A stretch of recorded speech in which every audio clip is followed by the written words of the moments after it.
rakyat yang datang dengan tembok. Kan biadab kayak gini kan? Biadab nggak? Biadab nggak? Biadab nggak? Sebentar lagi kita jebol nih. Sebentar lagi kita jebol nih, sepakat? Tapi sabar dulu. Sabar dulu kawan-kawan. Sabar dulu, kita belum panas. Kita belum panas. Tolong bang, data-data yang mau naik kokom. Baik, saudara-saudara, kami sejatinya sudah menyusun acara jadwal, termasuk nanti siapa yang hadir kita urut. Untuk Bang Zul, tolong dibuat daftar yang mau orasi, nanti kita sesuaikan biar teratur satu komando ya. Kita bukan lawan di sini Bang Zul, ingat ya, kita kawan seperjuangan. Ikut aturan ya. Saya minta tolong ingat aturan ya. Baik, kita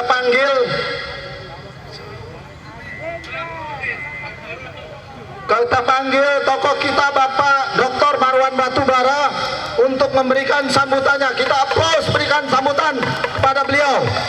Terima kasih.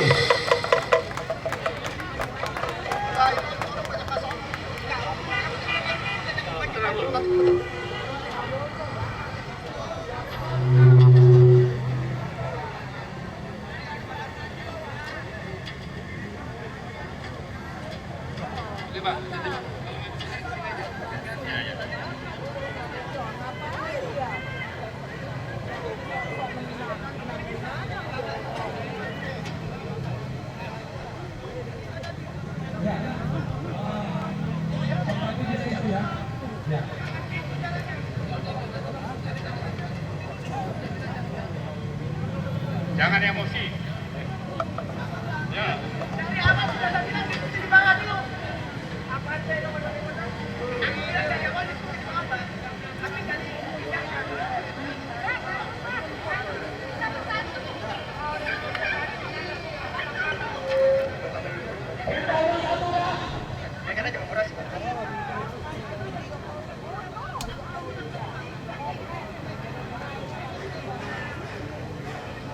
Ya, kita lanjut ya. Assalamualaikum warahmatullahi wabarakatuh. Alhamdulillahirrahmanirrahim. Allahumma salli ala Sayyidina Muhammad. Allahu Akbar. Merdeka.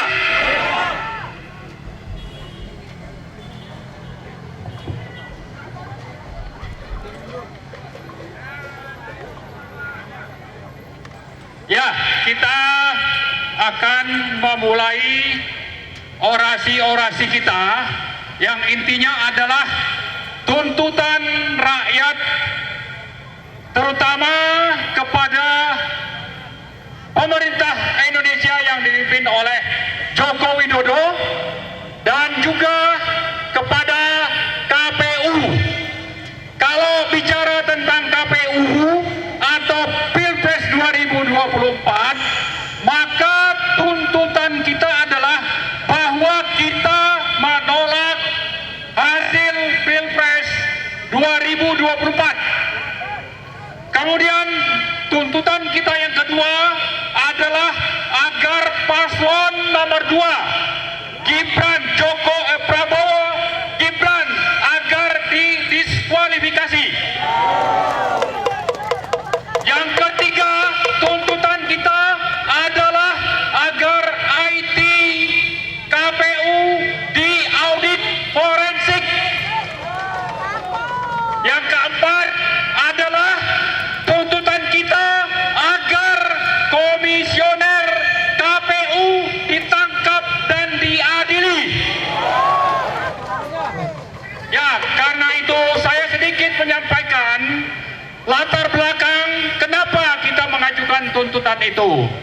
Yang pertama, bahwa Pilpres 2024 syarat dengan kecurangan atau kejahatan sistemik yang dilakukan oleh rezim Joko Widodo, oligarki nepotis. Pilpres 2024 telah dilakukan dengan banyak pelanggaran konstitusi maupun undang-undang yang terkait dengan pemilu dan juga dengan kehakiman. Yang pertama, kita mencatat bagaimana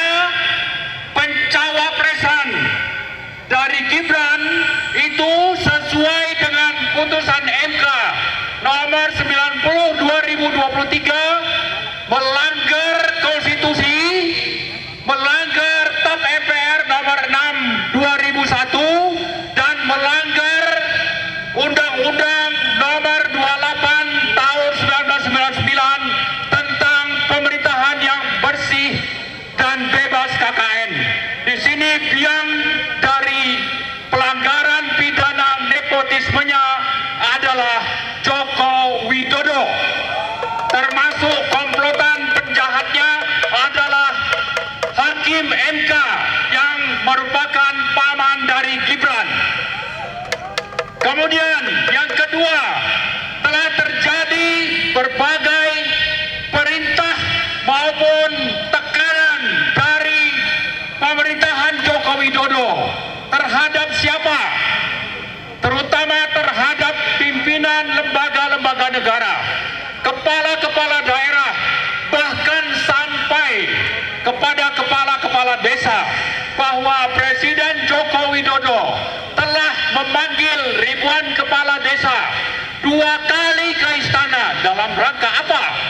Dalam rangka untuk memenangkan paslon 2 Prabowo Gibran.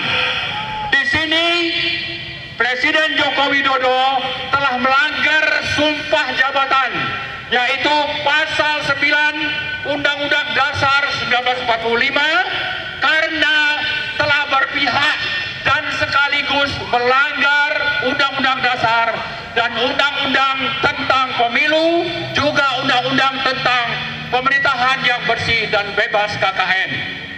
Yang ketiga, Presiden Joko Widodo telah menetapkan anggaran APBN untuk bansos tanpa persetujuan DPR. Hal ini merupakan pelanggaran terhadap pasal 23 Undang-Undang Dasar 1945, dan sangat banyak lagi sebetulnya pelanggaran dari Presiden Joko Widodo. Sehingga kenapa kita menuntut agar hasil Pilpres dibatalkan, itu karena diawali dengan berbagai kejahatan, sehingga apa yang menjadi output pemilu itu adalah sampah yang tidak akan perlu kita pedulikan jika seandainya KPU tetap mengeluarkan pemenang Pilpres 02 tanpa peduli bahwa penetapan itu melanggar sekian banyak undang-undang, dan itu dilakukan dengan politik kekuasaan, intervensi dan sebagainya, termasuk juga sikap dari Presiden Jokowi menyandra sejumlah pimpinan partai, pimpinan kepala daerah, sampai kepada kepala desa ikut disandra dalam rangka untuk memenangkan 02. Karena itu, kembali saya ingatkan bahwa hasil perhitungan Pilpres 2024 tidak akan kami akui, karena yang masuk sampah, maka yang keluar juga sampah, sehingga wajar untuk kita tolak. Yang terakhir, kita ingatkan KPU, kenapa seluruh pimpinan KPU harus ditangkap? Karena mereka terlibat dalam kejahatan menetapkan Gibran sebagai cawapres, padahal DKPP sudah menyatakan bahwa seluruh komisioner KPU melanggar peraturan tentang pemilu, dan bahwa mereka sudah melakukan pelanggaran etika berat. Etika berat itu artinya bahwa kalau melanggar etika, maka apa yang ditetapkan oleh KPU adalah juga tidak berlaku. Sehingga dengan demikian, jika KPU tetap menetapkan Gibran sebagai cawapres, maka KPU kembali lagi mengulangi pelanggaran etika. Dan untuk itu, maka seperti yang sudah kita sampaikan tadi, tuntutan keempat, agar pimpinan KPU ditangkap dan dipenjarakan. Alasannya adalah demikian, dan itu valid, dan ini adalah negara hukum. Maka kita tuntut agar penegak hukum untuk segera menangkap dan memenjarakan pimpinan KPU. Kalau aparat rakyat tidak bergerak, nanti waktunya rakyat akan menangkap mereka. Saya kira itu yang dapat saya sampaikan.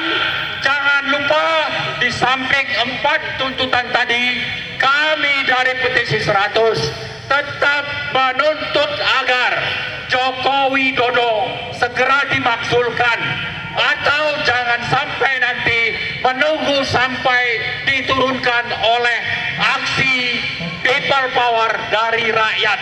Tunggulah waktunya, ada waktunya nanti bahwa Joko Widodo akan diturunkan rakyat dari jabatannya. Itu saja, terima kasih. Assalamualaikum warahmatullahi wabarakatuh. Merdeka! Allahu Akbar.